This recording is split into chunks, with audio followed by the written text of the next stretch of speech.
Jenis penelitian pertama, kalau dilihat dari tempatnya, itu ada penelitian lapangan atau field research. Penelitian-penelitian dilakukan ke objek langsung. Sedangkan library research atau perpustakaan, penelitian yang didasarkan atas data sekunder.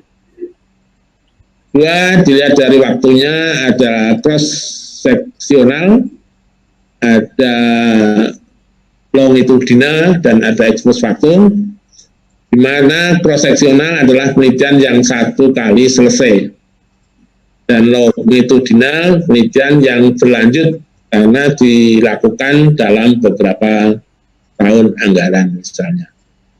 Dan expose factor adalah penelitian yang pada tahap waktu pertama meneliti tentang gejala yang terjadi, pada waktu yang lain meneliti untuk mengetahui sebab-sebab kenapa suatu gejala itu terjadi.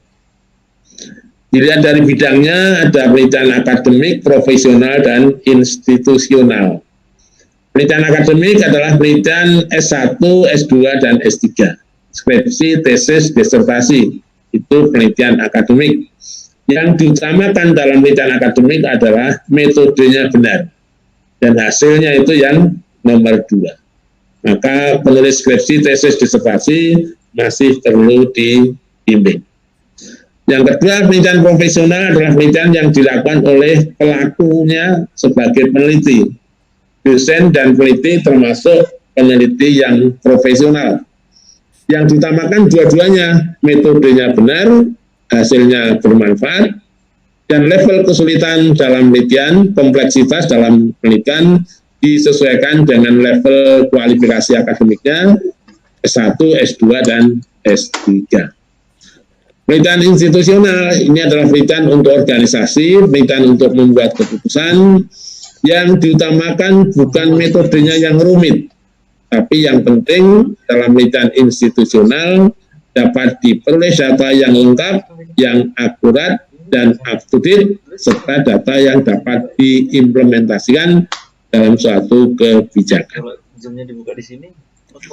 Penelitian menurut tingkat eksplanasi, ini dalam bukunya David Klein disebut level of explanation, ada penelitian deskriptif, ada komparatif, ada asosiatif. Penelitian deskriptif adalah penelitian yang mengukur nilai satu variabel atau lebih. Penelitian komparatif adalah penelitian yang membandingkan variabel yang sama di tempat yang berbeda. Dan penelitian asosiatif adalah penelitian yang untuk mengetahui dan mengukur hubungan antar variabel antara dua variabel atau lebih. Penelitian menurut manfaatnya ada penelitian dasar dan ada penelitian terapan. Kalau penelitian dasar ini secara teori tidak mengharapkan hasilnya akan langsung dapat dipakai, sedangkan kalau terapan hasilnya dapat dimanfaatkan. Di skema penelitian dikti juga ada penelitian dasar dan ada juga penelitian terapan. Kalau di sana level penelitian terapan itu lebih tinggi dari penelitian dasar. Penelitian menurut fungsinya, saya kutip dari CIPAT, ini ada nitumo, nitubu, dan nitutus. Dan penelitian menurut metodenya ada kuantitatif, kualitatif, dan mixed method.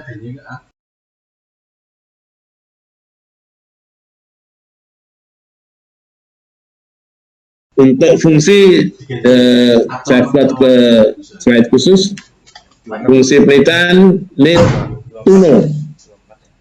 Nituno adalah penelitian yang lebih pada untuk mengembangkan ilmu, mengembangkan teori. Intinya adalah untuk pemahaman, tuno.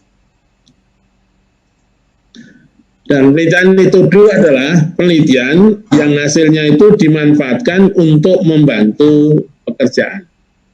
Nah sekarang ini karena COVID-19 kan pembelajarannya lewat bukan tatap muka lagi, tapi pembelajaran dengan tatap layar. Karena tatap layar itu sering terjadi hambatan-hambatan dalam komunikasi, maka peneliti dapat menciptakan produk-produk alat-alat yang dapat membantu dalam pembelajaran yang sifatnya tatap layar. Ya, jadi penelitian ini menghasilkan suatu produk yang dapat membantu dalam pekerjaan, baik yang untuk pembelajaran maupun pekerjaan-pekerjaan seperti di industri. Yang kita pakai semua, mobil, motor, handphone, laptop, dan sejenisnya adalah hasil dari need to do. Yang ketiga adalah penelitian yang bersifat need to choose, penelitian untuk memilih. Nah, penelitian yang masuk dari fungsi pertama, need to know, adalah penelitian kuantitatif, kualitatif, dan kombinasi. Sedangkan penelitian yang masuk need to do adalah R&D, action research, dan operation research. Yang masuk need to choose adalah penelitian evaluasi. Di sini ada penelitian evaluasi dan penelitian kebijakan.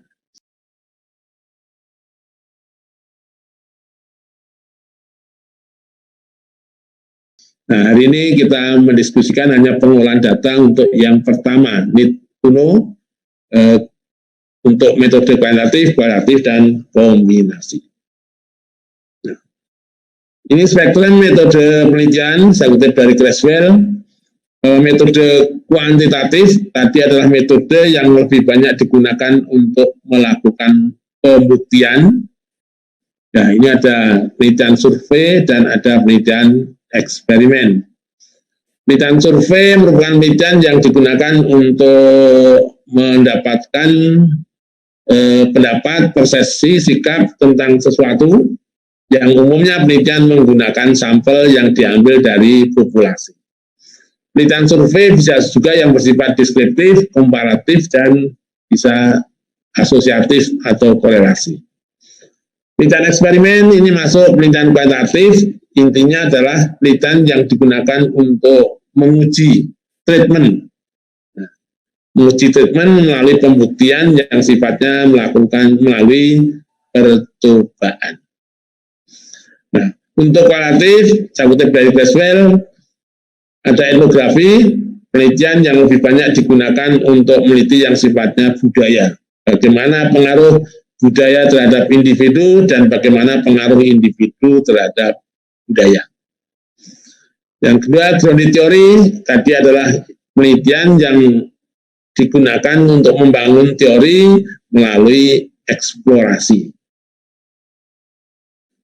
Case study ini penelitian studi kasus. Di buku-buku yang lain, case study itu bisa kuantitatif, kualitatif, dan mixed method. Namun menurut Creswell, case study itu termasuk metode kualitatif. Penelitian case study intinya adalah penelitian untuk mengetahui tentang suatu kasus. Jadi penelitian berangkat dari kasus, apa kasusnya, mengapa timbul kasus, dan bagaimana gambaran kasusnya. Kasus itu bisa positif dan bisa negatif. Penelitian kualitatif yang sifatnya fenomenologi adalah melakukan penelitian yang sumber data utama adalah para pelakunya. Peneliti tentang COVID-19, pelakunya mungkin yang sedang atau pengalaman terkena penyakit COVID ini. Nah, bisa juga kualitatif untuk penelitian yang bersifat naratif, penelitian untuk membuat biografi atau autobiografi. Nah, ini yang mixed method. Nah, mixed method ini cara menggabungkannya itu ada dua desain istilahnya. Penggabungan pertama itu adalah dinamakan sekuensial, di mana metode kuantitatif dan kualitatif itu digunakan dalam waktu yang berbeda karena sifatnya berurutan. Nah, berurutan itu ada dua jenis atau dua desain. Yang pertama adalah sequential explanatory. Ini suatu metode kombinasi di mana pada tahap pertama menggunakan metode kuantitatif, tahap kedua menggunakan metode kualitatif. Nah, contohnya, tahap pertama melakukan pengukuran, tahap kedua melakukan pengamatan. Sehingga hasil pengukuran dan pengamatan digabungkan menjadi satu. Nah, yang kedua, sequential exploratory. Ini tahap pertama kuantitatif, tahap kedua kualitatif. Tahap pertama melakukan eksplorasi, menemukan sesuatu, lalu temuan itu akan dibuktikan di tempat lain menggunakan metode kuantitatif. Penggabungan yang kedua dinamakan concurrent, di mana dua metode dicampur menjadi satu untuk satu kegiatan penelitian. Kalau yang sequential itu sifatnya urutan, kalau concurrent itu dua metode dicampur. Karena sifatnya dicampur, ada campuran yang namanya triangulasi. Kalau dibedakan dengan metode kualitatif di sini, maksud campuran yang triangulasi adalah bahwa kedua metode itu dicampur dengan porsi yang sama. 50% kuantitatif, 50% kualitatif. Sedang campuran yang lain dinamakan embedded, di mana campurannya tidak sama. Karena campuran tidak sama, maka akan ada metode yang primer dan ada metode yang sekunder. Bapak Ibu peserta webinar yang saya hormati, dengan tiga metode ini karena sifat dan kegiatannya, datanya berbeda-beda, tentu akan terjadi perbedaan dalam cara mengolah, menganalisis, dan membuat kesimpulan dari data yang diperoleh. Masih bisa didengar Pak Moderator? Masih Pak, masih Prof. Alhamdulillah. Nah, gabungan dari kuantitatif dan kualitatif akan menghasilkan suatu kuadran. Yang pertama, untuk garis yang mendatar ini ada campuran yang concurrent, dua metode dicampur, dan ada yang sekuensial, campuran yang berurutan. Pada yang vertikal, itu ada campurannya yang tidak sama, dan ada campuran yang sama. Sehingga kuadran satu ini, ya, desainnya itu bernamanya metode kombinasi yang campurannya sama, digunakan dalam waktu yang sama. Dan dalam buku-buku metode kualitatif telah disepakati, kalau ditulis dengan kata plus, ya, kual plus kuan, berarti dua metode itu dicampur. Kalau ditulis dengan huruf besar, berarti metode itu yang utama. Yang utama metode apa? Nah, pada kuadran ini, karena sifatnya sekuensial, gambarnya panah, ya, bukan plus, panah.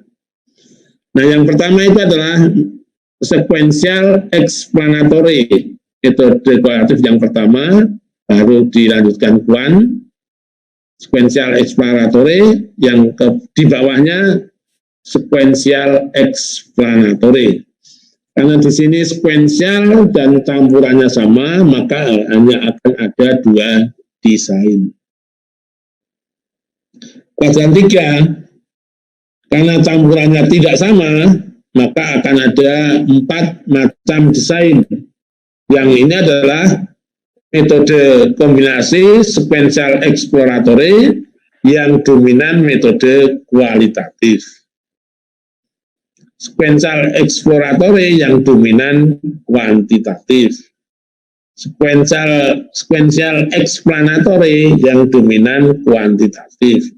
Sequential explanatory yang dominan kualitatif. Oh, di sini ada berapa? Di sini kan campurannya sama. Nah, waktunya sama, campurannya bisa berbeda. Maka akan ada dua desain. Yaitu metode kualitatif yang utama dicampur dengan kuantitatif yang kurang. Sehingga di sini metode primernya adalah kualitatif, sekundernya kuantitatif. Bisa juga metode primernya kuantitatif, metode sekundernya kualitatif. Bapak Ibu, jadi dengan melihat kuadran ini, metode kombinasi akan ada 9 macam desain. Sehingga kalau Bapak Ibu meneliti atau membimbing, maka perlu dipastikan dari 9 desain ini, desain mana yang akan digunakan dalam suatu penelitian.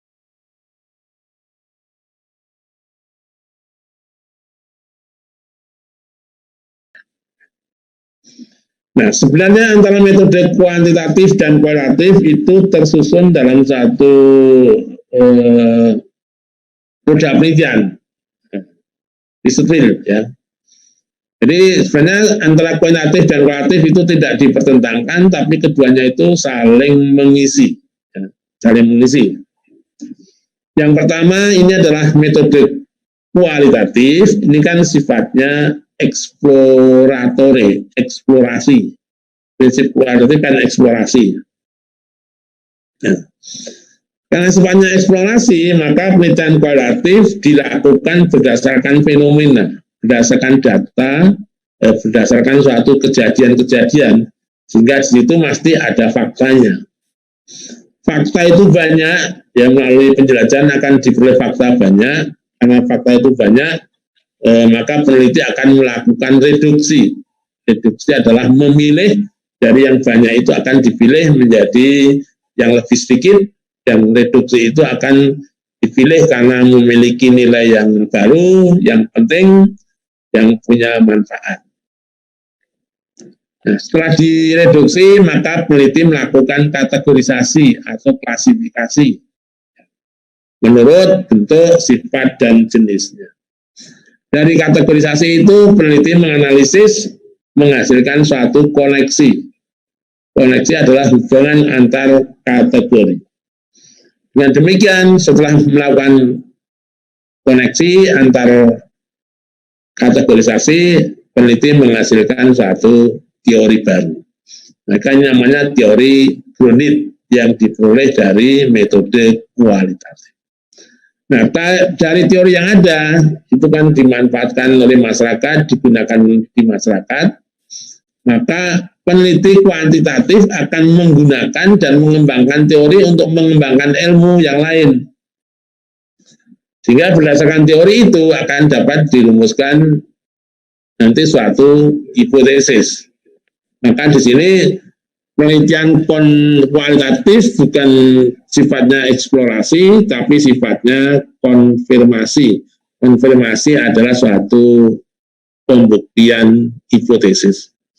Dari teori dirumuskan ke dalam bentuk hipotesis, ada tambahan pemikiran baru, dirumuskan ke dalam hipotesis, dibuktikan, setelah dibuktikan akan menjadi suatu fakta yang empiris. Jadi ini antara kuantitatif dan kualitatif saling melengkapi, bisa berawal dari kuantitatif atau bisa berawal dari kualitatif. Nah, kita lihat output penelitian dikti. Tadi Pak Badik 1 sudah nyinggung-nyinggung penelitian untuk dapat jurnal. Penelitian dikti bisa menghasilkan suatu kaidah. Kaidah itu ya rumus hukum-hukum, bisa menghasilkan suatu kebijakan, bisa menghasilkan suatu sistem, bisa produk tertentu, bisa karya cipta seni, teknologi tepat guna, rekayasa sosial, model pendidikan, model penerapan kurikulum, bahan ajar, buku, media, kearifan lokal, sampai pada gerakan sosial yang terlembaga. Ini adalah produk-produk yang ditekankan oleh dikti. Kalau melihat hasil itu, sebenarnya metode ini banyak menggunakan metode selain kuantitatif, kualitatif, dan mixed method, banyak menggunakan metode penelitian dan pengembangan. Seperti menghasilkan kebijakan, sistem, produk, itu diperoleh melalui penelitian R&D. Bagian dari penelitian, pertama, bahwa hasil penelitian itu akan masuk proceeding dalam suatu seminar, baik nasional maupun internasional. Hasil seminar itu diseminarkan pada level nasional dan internasional.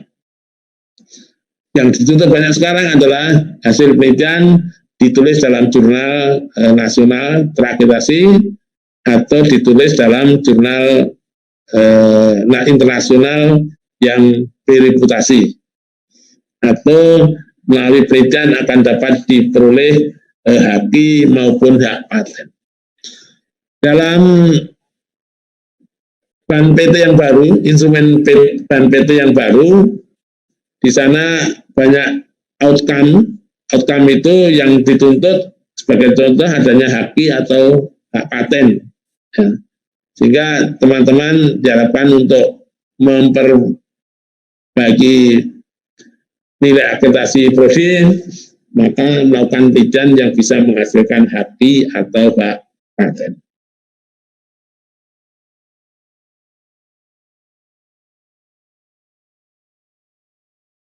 Nah, sekarang masuk metode khusus kuantitatif. Di bukunya metode kuantitatif. Pola pikir metode kuantitatif, tadi sudah saya sampaikan, intinya metode kuantitatif adalah melakukan pengukuran. Mengukur fenomena, mengukur nilai variabel. Dari pengukuran itu digunakan untuk membuktikan hipotesis. Nah, hipotesis itu bisa dibangun dari teori yang sudah ada, sehingga hipotesis itu hanya membuktikan teori yang sudah ada. Ya, artinya hipotesis itu disusun dari teori-teori yang sudah ada, dan kalau hipotesis itu disusun dari teori yang sudah ada, itu sifatnya masih pada aplikasi. Ya, menguji keraguan-keraguan atau ingin mencoba teori yang sudah ada. Lebih tinggi lagi, kalau hipotesis itu bukan hanya dari teori yang sudah ada, tapi hipotesis dibangun dari suatu pemikiran baru. Jadi kalau penelitiannya 4 variabel, itu ada 1 variabel yang belum dikenal, berarti di situ ada aspek pengembangannya, pemikiran barunya. Kalau mengembangkan ilmu yang sifatnya menciptakan, ya, yang ketiga ini, karena semua menggunakan pemikiran baru, maka jangan menuntut teorinya mana. Mungkin saja teorinya yang ada, justru teori ini akan dibangun oleh peneliti. Maka Bapak Ibu yang membimbing, jangan selalu menuntut mana teorinya, kalau itu terkait dengan invention. Justru meneliti untuk mendapatkan teori baru.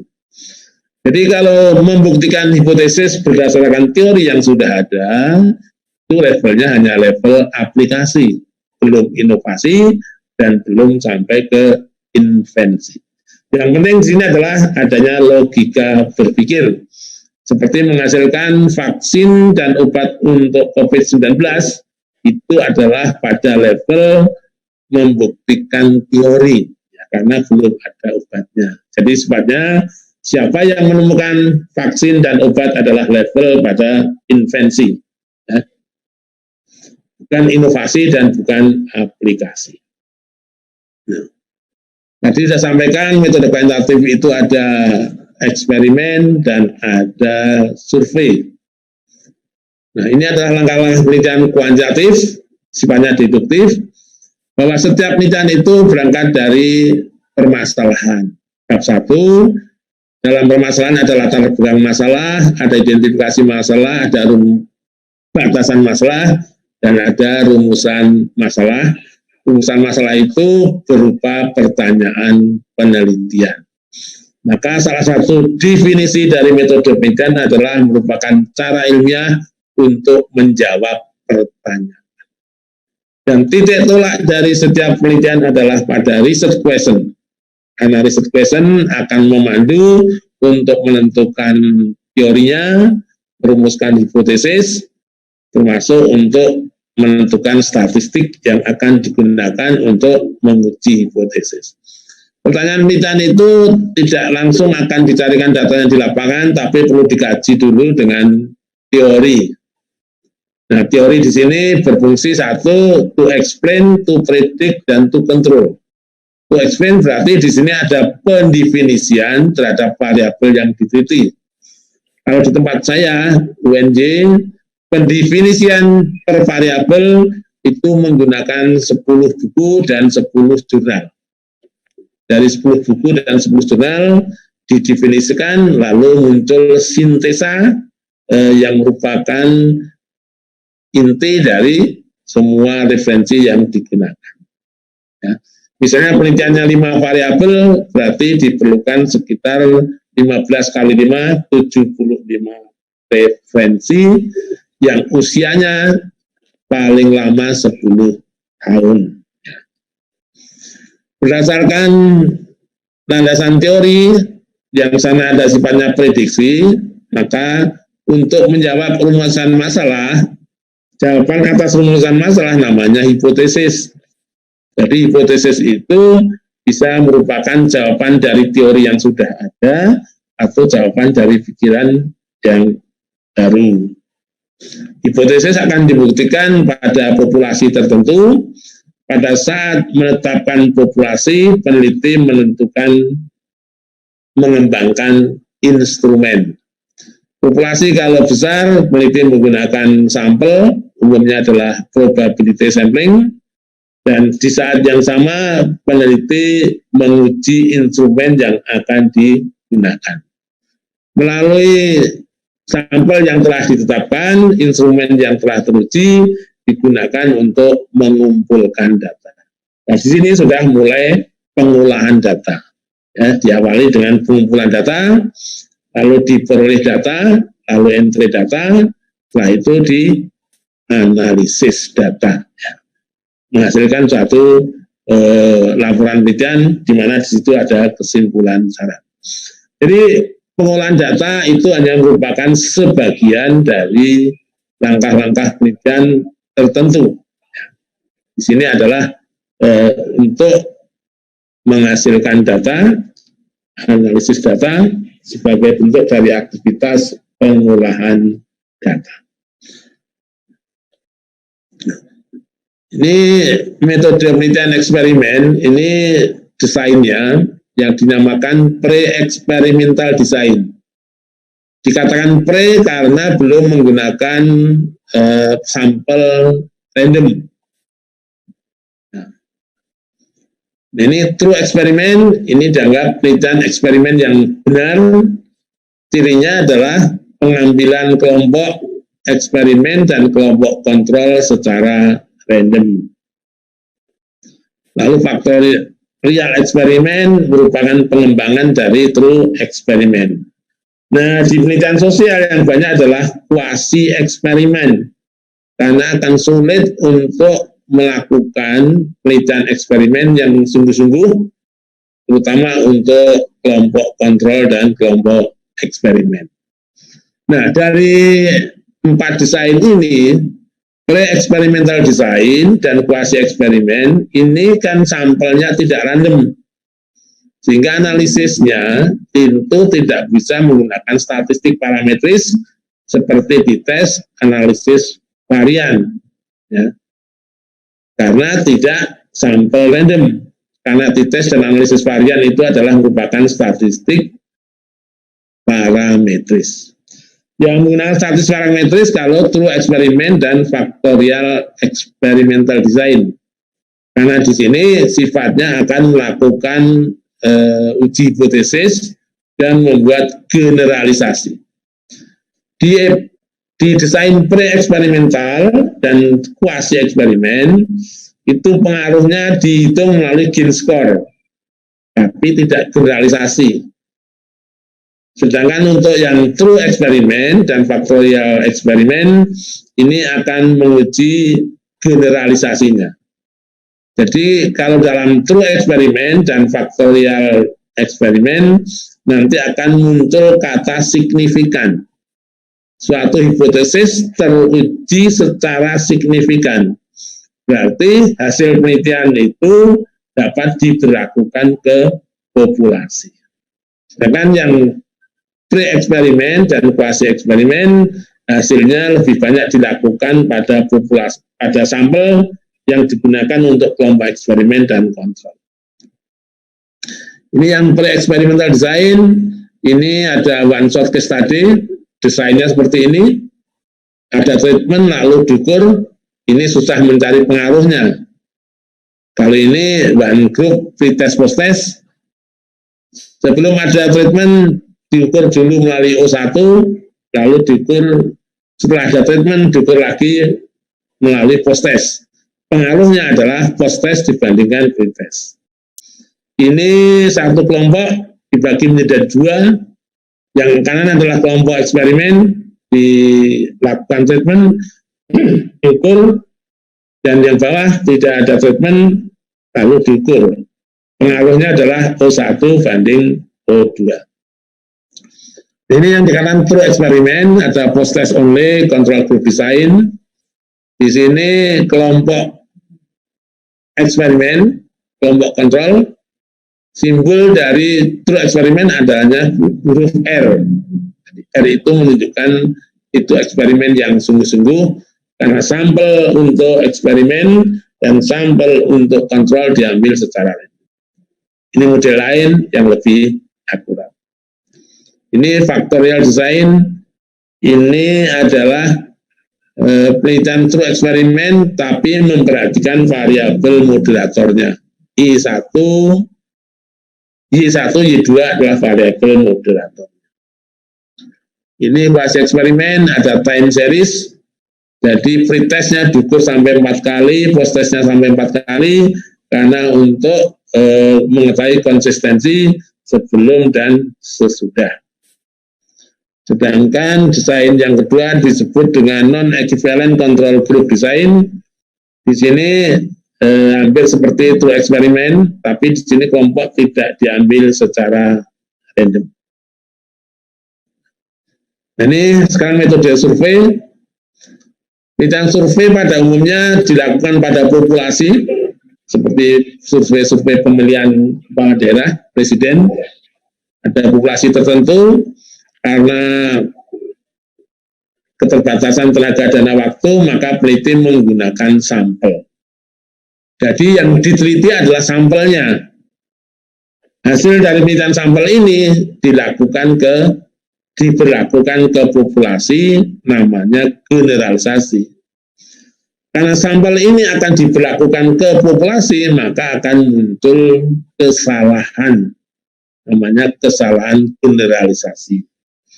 Bila peneliti tidak ingin ada kesalahan generalisasi, maka jumlah sampelnya adalah sampel total, di mana jumlah sampel sama dengan jumlah populasi. Kalau seperti itu tidak ada kesalahan generalisasi. Penelitian kualitatif umumnya ada variabel independen, variabel pengaruh, dan ada variabel yang mempengaruhi. Pengaruh X terhadap Y. Kemungkinan pengaruh ini akan terhambat atau diperkuat adanya variabel moderator.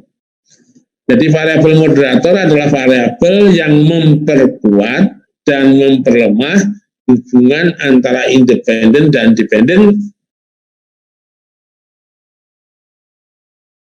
Contohnya, keluarga akan semakin akrab kalau ada anak. Nah, anak adalah variabel moderator yang memperkuat dan memperkuat hubungan suami istri. Tapi tunjangan profesi dosen kok belum meningkatkan kualitas pendidikan. Berarti ada variabel moderatornya. Atau variabel moderatornya apa? Menurut Tuckman ini ada juga yang disebut variabel intervening. Kalau Tuckman menyatakan variabel moderator itu bisa merupakan the second independent variable, variabel yang memperkuat dan memperlemah pengaruh X dan Y, tapi terukur. Sedangkan kalau intervening ini menurut Tuckman mempengaruhi X dan Y, tapi tidak terukur. Misalnya dosen yang lipat, tapi tidak juara. Nah, tentu ada variabel moderatornya. Nah, judul-judul penelitian kuantitatif itu bisa deskriptif kuantitatif, jadi mengukur nilai satu variabel atau lebih. Bisa komparatif tapi hanya 2 sampel, ya, 2 sampel yang dibandingkan. Komparatif lebih dari 2 sampel, X1, X2, atau X3. Bisa model hubungan, yaitu korelasi dan regresi sederhana. Ini sering disebut sebagai univariabel. karena hanya variabel X1, variabel X dan Y saja yang dikorelasikan. Ada korelasi dan regresi ganda, di mana variabel gandanya ada 2, 3, 4, dan ada N. Nah, di statistik itu ada istilah multivariabel, ada multivariat. Kalau multivariabel itu variabel independennya yang banyak, kalau multivariat itu variabel di independennya satu dan dependennya yang banyak. Ada penelitian komparatif asosiatif, ini membandingkan pengaruh. Misalnya bos untuk sekolah itu di desa lebih berpengaruh daripada bos yang di kota. Nah, tertingginya kuantitatif kalau penelitian itu sudah merupakan penelitian yang menguji hubungan struktural melalui analisis jalur atau path analysis dan melalui same structure equation model. Ya. Jadi untuk saat ini penelitian kuantitatif yang tertinggi kompleksitasnya kalau meneliti yang sifatnya menguji struktur hubungan variabel yang menggunakan statistik jalur, path analysis atau same structure equation model. Untuk judul penelitian deskriptif, kualitas pembelajaran bahasa Indonesia pada SD di era COVID. Ini dikatakan deskriptif karena hanya satu variabel. Kepuasan mahasiswa terhadap perkuliahan bahasa Indonesia dengan sistem daring, variabelnya kepuasan. Kinerja guru bahasa Indonesia pada SMA di Kota Lampung. Ini juga penelitian deskriptif karena variabelnya hanya satu, kinerja guru. Jadi penelitian deskriptif di sini adalah akan menilai, kalau di sini berapa nilai variabel pembelajaran, kepuasan, kinerja guru. Jadi nilai X, nilai Y, dan nilai Z. Oh, ini komparatif. Perbandingan kualitas pembelajaran bahasa Indonesia di SMP sebelum dan setelah era COVID. Ini membandingkan sebelum dan sesudah era COVID. Ya, jadi ini perbandingan yang namanya relative comparison, membandingkan yang bersifat dua keadaan yang berpasangan, yaitu sebelum dan sesudah. Perbandingan penguasaan kosakata bahasa Indonesia antara SD di Lampung dan DKI. Jadi penguasaan kosakata untuk dua tempat. Perbandingan kinerja guru bahasa Indonesia pada SMA di Kota Medan, Palembang, dan Padang. Ini variabelnya kinerja guru, tapi yang dibandingkan di 3 kota, Medan, Palembang, dan Padang. Nah, di statistik itu sudah ada aplikasi atau secara teori bahwa perbandingan itu kalau 2 sampel, datanya interval dan rasio itu pakai t-test, sedangkan menguji signifikasi perbandingan X1, X2, X3 itu 3 sampel menggunakan analisis harian. Ya. Jadi sejak awal peneliti sudah bisa menentukan statistik yang akan digunakan untuk menguji hipotesis dengan cara mengetahui dengan model-model perbandingannya. Ini sifatnya kalau mencari pengaruh kinerja guru terhadap hasil belajar bahasa Indonesia pada SMA di Kota Lampung. Ini monovariabel X1, kinerja guru, lalu hasil belajar Y. Rumusan masalah, seberapa tinggi kinerja guru bahasa Indonesia di Provinsi Lampung. Itu menghitung nilai X. Berapa tinggi hasil belajar mata pelajaran bahasa Indonesia pada SMA di Provinsi Lampung. Itu menghitung nilai atau hasil belajar. Dan yang ketiga adalah ingin mencari berapa besar pengaruh X dan Y. Jadi meneliti itu kan sifatnya satu, melakukan pengukuran. Yang diukur kan 2 variabel. Nah, karena diukur 2 variabel, maka masing-masing variabel harus dihitung dan dikemukakan berapa nilainya. Setelah itu baru dianalisis dengan data yang ada, digunakan untuk mencari seberapa besar pengaruh X dan Y. Untuk mencari pengaruh diawali dengan analisis korelasi, dilanjutkan menghitung koefisien determinasi, dan dilanjutkan dengan menghitung regresi. Ini penelitian 2 variabel independen, 1 dependen. Contoh, pengaruh bimbingan belajar dan kerajinan belajar terhadap prestasi belajar bahasa Indonesia murid SD di Provinsi Lampung. Ini 2 variabel. Ini untuk 2 variabel ada 6 rumusan masalah, deskriptifnya ada 3, dan korelasinya ada 3. Ini penelitian 4 variabel, 3 variabel independen dan 1 dependen, di mana semua variabel ini sudah dikenal, sehingga sifatnya hanya aplikasi. Di sini nggak ada inovasinya. Kalau ingin ada inovasinya, tanda tanya itu adalah variabel yang belum dikenal, jadi variabel baru.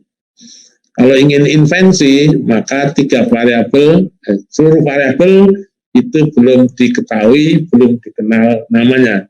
Sehingga ini 100% merupakan invensi atau ciptaan teori baru.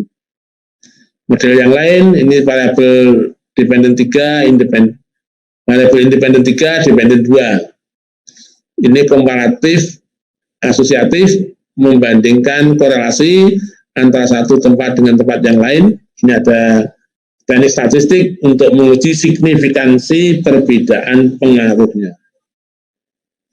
Ini desain ada variabel intervening di tengah. Kalau ini namanya tidak lagi multivariabel, tapi sudah merupakan struktur hubungan. Ya. Ini analisis menggunakan PET analisis. Yang diuji adalah menguji struktur, menguji pengaruh langsung dan tidak langsung, dan menguji pengaruh per variabel. Ini PET analisis yang lebih kompleks. Ini juga lebih kompleks. Nah, ini adalah SEM.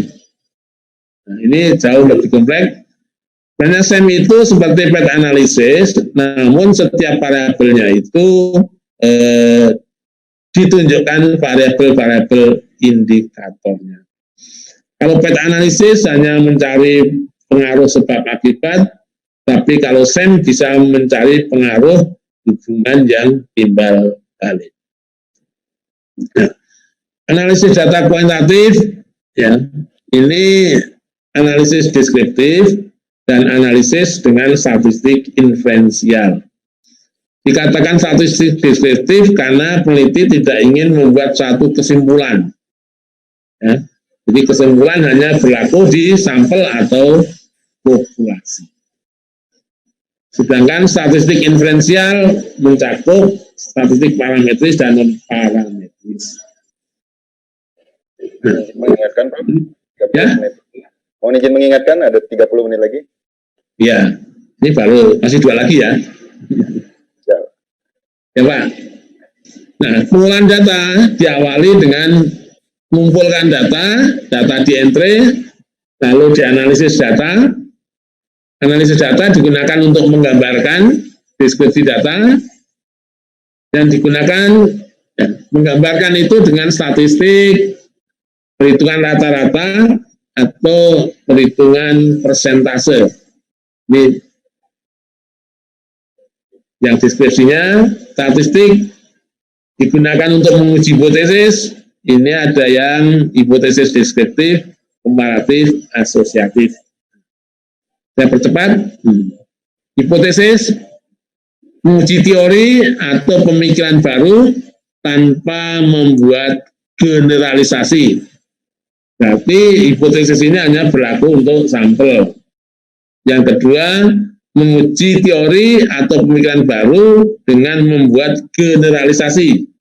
Berarti ini melalui sampel yang diambil secara random. Ini contoh statistik deskriptif, meneliti pada populasi atau meneliti pada sampel, tapi tidak membuat generalisasi. Jadi hasil penelitiannya hanya berlaku untuk populasi atau sampel saja. Kali ini adalah penelitian yang membuat generalisasi, sehingga dari populasi diambil sampel secara random, hasil sampel dilakukan atau diberlakukan ke populasi. Ini menggunakan statistik inferensial. Ini teman-teman, bagaimana cara memilih statistik untuk pengujian hipotesis. Yang pertama, untuk bisa menetapkan statistik harus diketahui macam datanya. Ada nominal, ordinal, interval, rasio. Lalu bentuk hipotesisnya ada deskriptif, komparatif, asosiatif. Sehingga misalnya datanya interval, hipotesisnya asosiatif, maka statistiknya bisa korelasi, regresi, path analisis, atau SEM. Pengolahan data metode kuantitatif, satu, dari data yang telah terkumpul ada entry data hasil questionnaire atau tes. Kedua, melakukan perhitungan rata-rata dan simpangan baku. Tiga, penyajian data, bisa tabel, vektogram. Lalu pengujian persyaratan analisis karena menggunakan statistik parametris. 5. Pengujian hipotesis bisa deskriptif, komparatif, asosiatif, dan struktural. Lalu kesimpulan atas hasil pengujian. Contoh judul kualitas bimbingan skripsi dosen bahasa dan seni. Rumusan masalahnya, seberapa tinggi kualitas bimbingan skripsi dosen bahasa dan seni. Ini dianalisis dengan statistik deskriptif. Misalnya diperoleh data seperti ini, kualitas bimbingan diukur dari ketepatan waktu, kecepatan bimbingan, lalu keramaan dalam membimbing, dan kepuasan. Semua ada data, lalu dihitung, sehingga dapat ditemukan kualitas bimbingan itu telah mencapai 104 dibagi dengan 160. Ini penelitian komparatif 2 sampel, kali ini sudah 2 sampel ya, perbandingan kemampuan bicara sebelum dan sesudah pelatihan berbahasa Indonesia. Jadi ini untuk menguji apakah pelatihan itu berpengaruh signifikan atau tidak. Nah, ini ada hipotesisnya. Nah, kalau seperti ini digunakan t-test yang sifatnya t-test berpasangan. Ciri khasnya ada R, ada korelasinya. Menguji sebelum sesudah dan menguji kelompok kontrol dan kelompok eksperimen. Ini contoh datanya, ini analisisnya. Ini yang atas itu yang manual, yang bawah itu pakai SPSS, hasilnya sama. Ketentuannya kalau terhitung lebih besar dari t-tabel, maka terjadi perbedaan yang signifikan. Jadi kesimpulan untuk statistik inferensial, hipotesis hanya terbukti di sampel itu berarti tidak signifikan. Kalau hipotesis berlaku di populasi namanya terbukti signifikan. Jadi signifikan itu menunjukkan kemampuan generalisasi. Ini komparatif independen, datanya ini ada, nah, rumus statistiknya berbeda. Nah, ini secara manual dan SPSS hasilnya sama. Nah, sedangkan untuk berbentuk hubungan, itu ada hubungan yang pertama, hubungan simetris, ini bukan berarti sebab akibat, hubungan kausal dan hubungan resiprokal. Nah, teruskan ke ini, contoh memahami hasil penelitian. X1 dan Y 0,7, X2 dengan Y 0,6. Berarti pengaruh X1 terhadap Y lebih besar daripada pengaruh X2 dan Y. Namun kalau pengaruh itu digabungkan, X1 dan X2 secara bersama-sama terhadap Y, maka pengaruh kedua variabel lebih besar. Ini contoh menguji jalur, ya.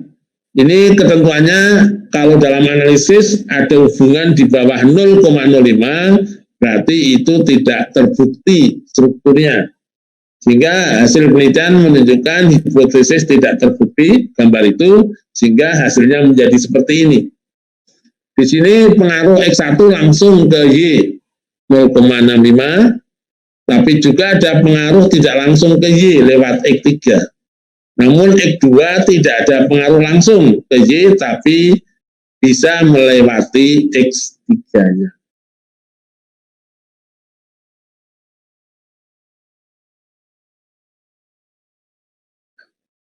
Ini metode kualitatif. Tadi pola pikirnya kan, bukunya pola pikirnya kan metode kualitatif itu sifatnya eksplorasi. Nah, ini ada juga kalau dari judul penelitian kualitatif deskriptif, lalu kualitatif untuk memahami makna. Makna itu dari ucapan, pakaian, tindakan, bahasa tubuh, bisa memahami perasaan orang lain, bisa untuk mengetahui proses dan interaksi sosial, menggali potensi dan masalah, mengategorisasikan data atau klasifikasi data, dan yang tertinggi penelitian kualitatif kalau mampu mengkonstruksikan fenomena dan menemukan hipotesis. Jadi kalau kuantitatif itu menguji hipotesis, kalau kualitatif itu menemukan hipotesis. Metode kualitatif sifatnya eksplorasi, menghasilkan temuan. Nah, temuan itu ada yang sudah diketahui, mungkin karena hilang, sehingga dapat muncul lagi. Ada yang belum, ada yang sebagian sudah diketahui, namun ada yang semuanya belum diketahui, sehingga itu merupakan temuan yang baru. Ini contoh kualitatif adalah melakukan eksplorasi. Karena eksplorasi kan belum tahu di dalamnya itu persisnya ada apa. Maka metode kualitatif dalam membuat instrumen, dalam membuat proposal penelitian itu sifatnya juga sementara dan akan berkembang setelah teliti di lapangan. Peneliti kualitatif akan lebih baik kalau judul laporan penelitian berbeda dengan judul proposal.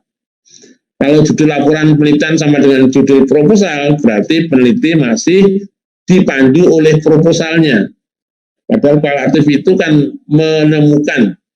Kalau menemukan jangan dipandu oleh otak, tapi dipandu oleh fakta-fakta yang ditemukan di lapangan. Kualitatif menggali, ada yang menggali levelnya rendah, ada yang menengah, dan ada yang levelnya dalam, ya, temuannya. Ini metode konstruktif, ya, melihat barang yang berserakan itu akan dijadikan apa? Seperti ini. Ya. Nah, ada apa di sana? Nah, itu adalah metode kualitatif, karena ingin eksplorasi di sana ada apa. Ini penelitian kualitatif memahami makna. Itu kalau secara ekonomis, mungkin orang bertanya, ngapain kegiatan seperti itu, kan rugi uang. Tapi karena ini suatu kultur bahwa sesuatu itu memiliki makna, memiliki keyakinan tertentu sehingga tidak merasa kehilangan uang untuk melakukan aktivitas itu. Ini penelitian yang melihat bahasa tubuh. Apa arti mengedipkan mata?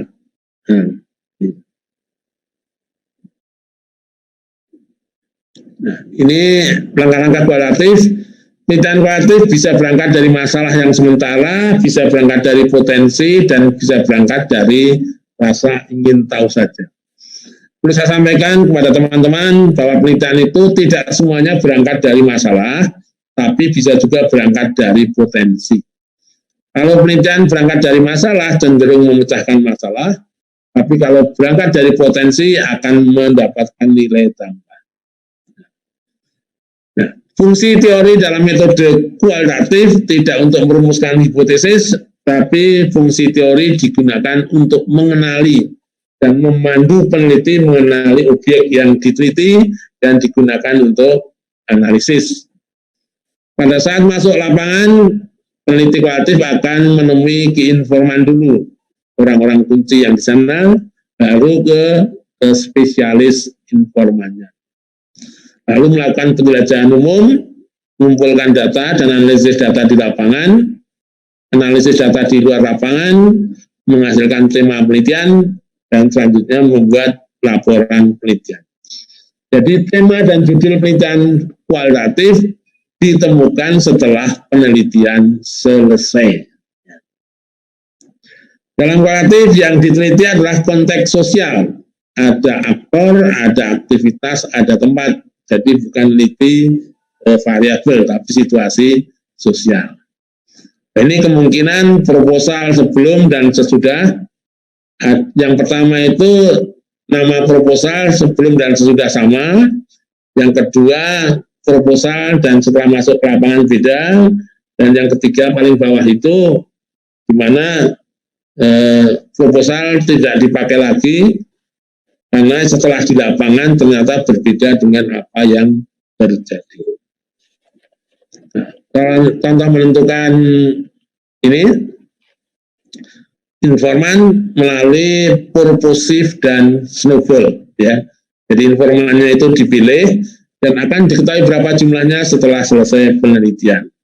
Kapan informan diakhiri jumlahnya? Setelah datanya jenuh. Ini teknik analisis, teknik pengumpulan data.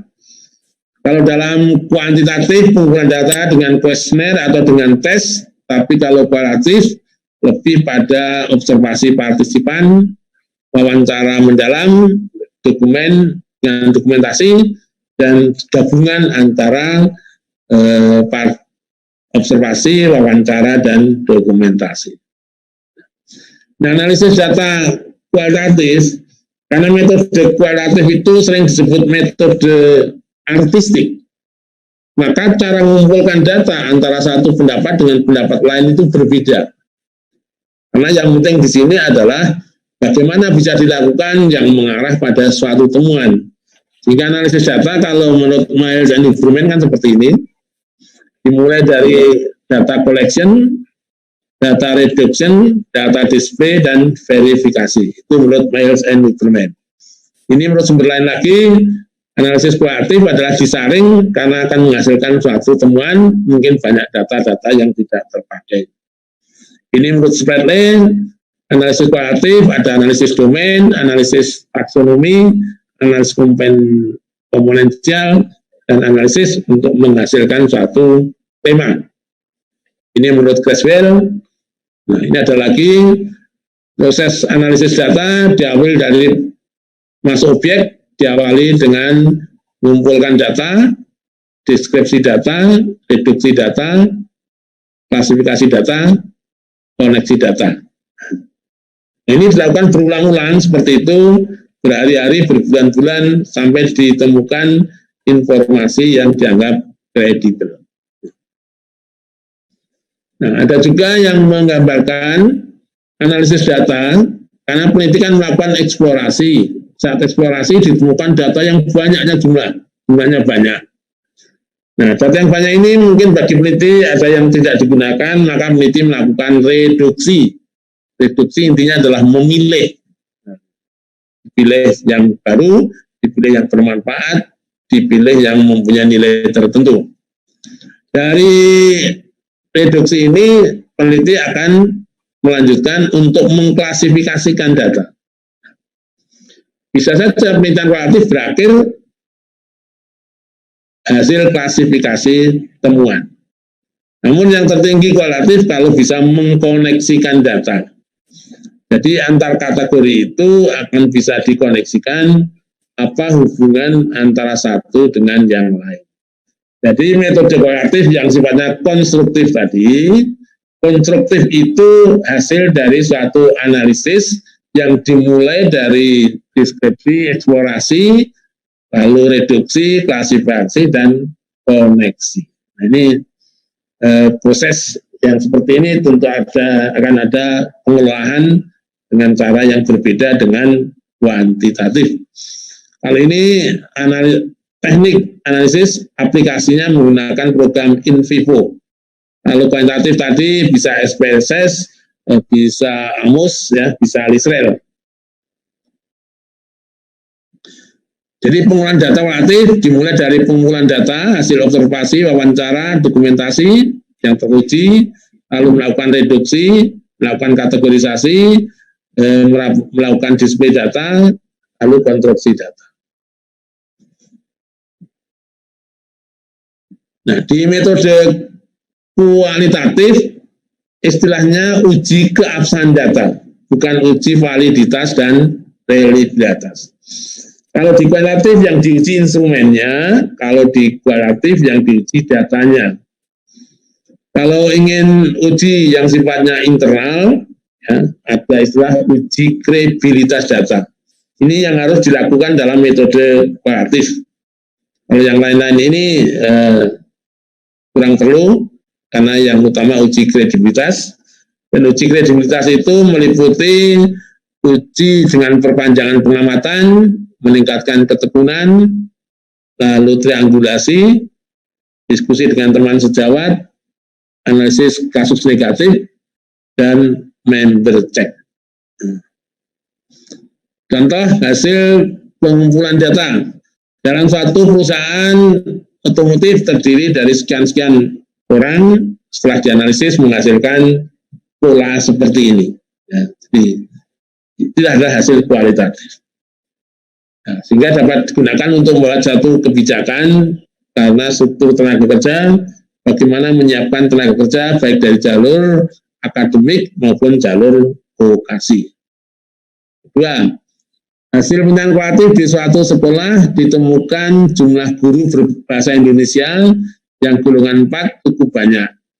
Guru sering mengikuti pelatihan penulisan karya ilmiah. Karya ilmiah yang dibuat guru cukup banyak, antara lain menulis di jurnal, membuat buku, dan media pendidikan. Motivasi membuat karya ilmiah tinggi karena ada insentif dan ada dorongan dari kepala sekolah. Nah, sekarang data kualitatif itu dapat dikonstruksikan seperti apa? Nah, untuk mengkonstruksikan, maka perlu punya pola pikir sendiri. Ada teori sendiri yang digunakan untuk mengkonstruksikan. Dari data ini, misalnya dikonstruksikan seperti ini. Guru golongan 4 itu banyak karena produktivitas karya tulis ilmiah tinggi, produktivitas karya tulis ilmiah tinggi karena ada pelatihan KTI dan motivasi kerja guru tinggi, motivasi kerja guru tinggi karena ada peran kepala sekolah yang baik dan ada ini ya contoh-contoh pengolahan data sehingga menghasilkan analisis, dan yang terakhir dapat mengkonstruksi fenomena. Ini juga hasil konstruksi. Ini meneliti kualitatif yang sifatnya perbandingan kinerja SMK dan SMA selama 5 tahun.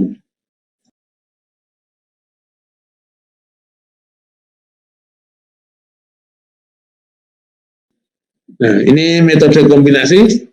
Tambah sedikit ya Pak ya, moderator. Ya, ya. Prof. Ya. Tadi saya sampaikan bahwa ini bukunya, bahwa setiap realitas mengandung nilai kuantitatif dan kualitatif. Ya. Jadi kalau hanya diteliti satu metode, maka hasil penelitian tidak lengkap, karena hanya akan dapat satu data saja. Contoh orang, ini kan ada kuantitatifnya, misalnya berat badan, tinggi badan, IQ, nilai TOEFL-nya itu kan kuantitatif. Lalu kualitatifnya dilihat dari keramah tamahan, perhatian, cara belajar, kecantikannya. Jadi hasil penelitian menggabungkan data kuantitatif dan kualitatif. Ini makanan, wah jam sekian enak makan ini kan? Ya. Di Lampung makan apa ini Pak? Dokter? Ada ya? Ya. Nah ini juga ada unsur kuantitatif, volume, beratnya, lalu ada unsur kualitatif, rasa, dan penampilannya. Nah tadi saya cantakan mixed method, ada yang sequential itu ada yang exploratory, ada yang exploratory, ada yang concurrent, ya, ada yang triangulasi, dan ada yang embedded. Nah, ini 3 fase analisisnya. Ya. Pertama, 2 data transformation itu bisa jadi data kualitatif dikuantitatifkan. Nah, seperti dalam scoring itu. Lalu data korelasikan dan komparasi antara satu data dengan data yang lain disandingkan. Ada nggak perbedaan satu data kualitatif dengan kuantitatif? Ya. Sehingga sifatnya dari analisis ini adalah hasil yang sama itu saling memperkuat, bisa juga ada tambahan informasi baru, bahkan ada temuan baru. Ini ada 7 step analisis kombinasi, ini juga, ini contoh aja. Bagaimana mengkombinasikan data, misalnya komparatif, perbandingan X1, X2, hasil belajar kelas A 81, kelas B 82. Kedua kelas tidak ada perbedaan yang signifikan, itu kan kuantitatif. Lalu diamati kualitatifnya. Ternyata semangat, perhatian di kelas, kemampuan berdiskusi, dan kompetensi antara kelas A dan kelas B tidak berbeda.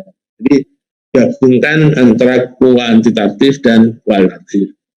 Ini menggabungkan yang korelasi, ini menggabungkan yang komparatif asosiatif, ini menggabungkan yang struktural.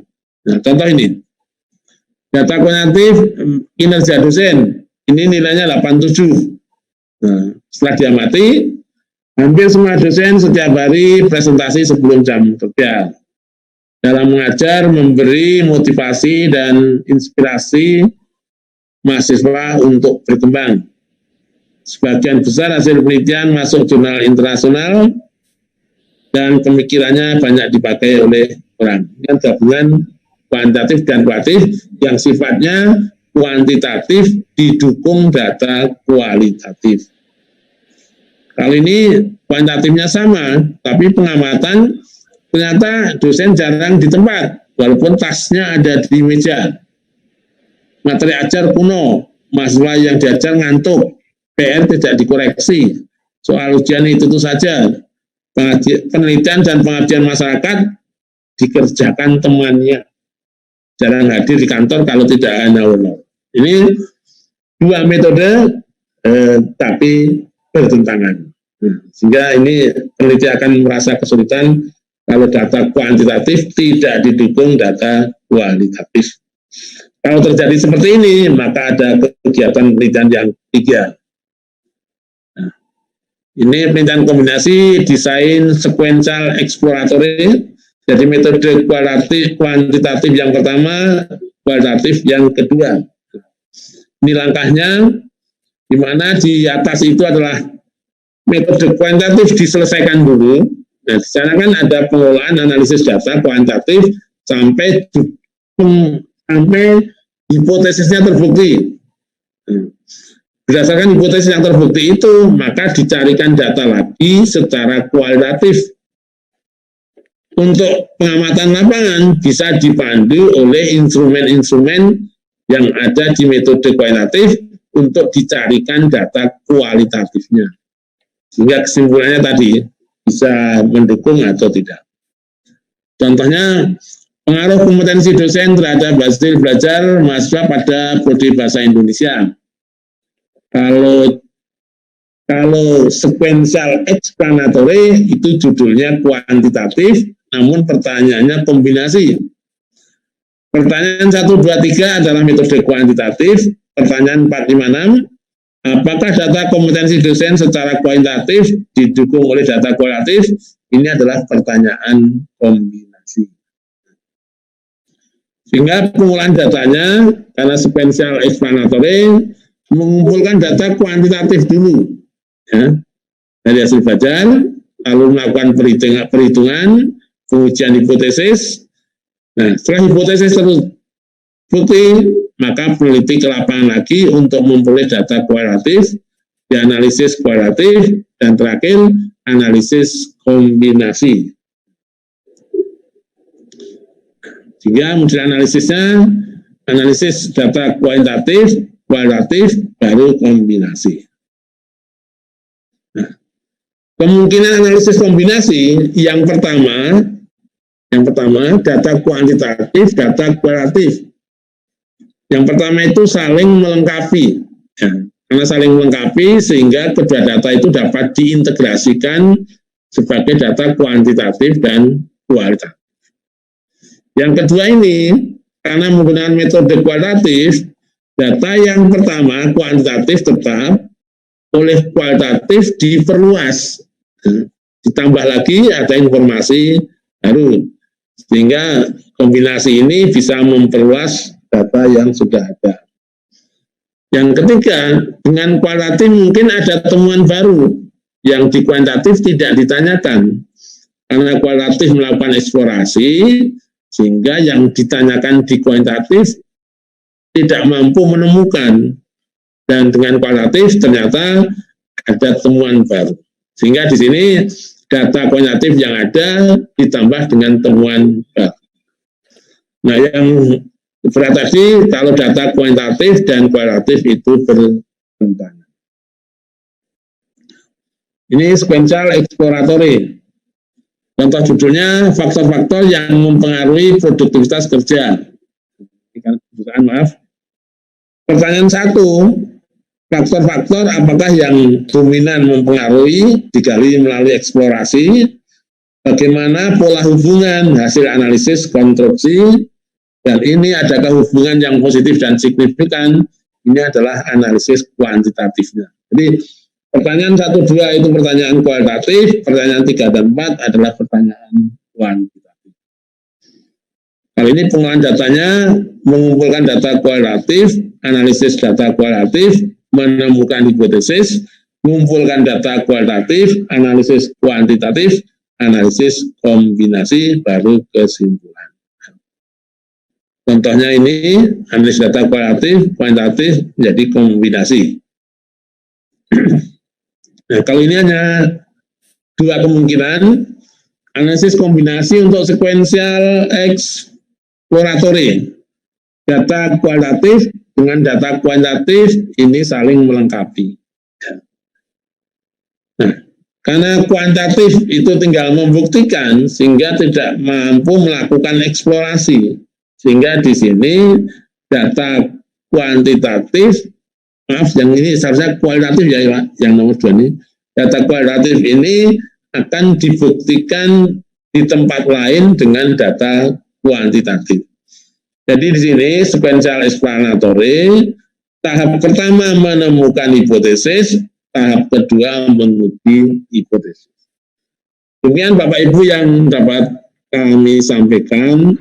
Materi ini sebenarnya kalau ingin agak slow itu paling enggak 3,5 jam, dan ini hanya saya sampaikan 2 jam lebih ya, sehingga ini terlalu cepat. Dan sekali lagi kalau pertanyaan-pertanyaan tidak bisa disampaikan dalam waktu ini, bisa disampaikan lewat WA atau lewat email. Insya Allah semua pertanyaan akan saya balas. Demikian Pak Moderator, terima kasih.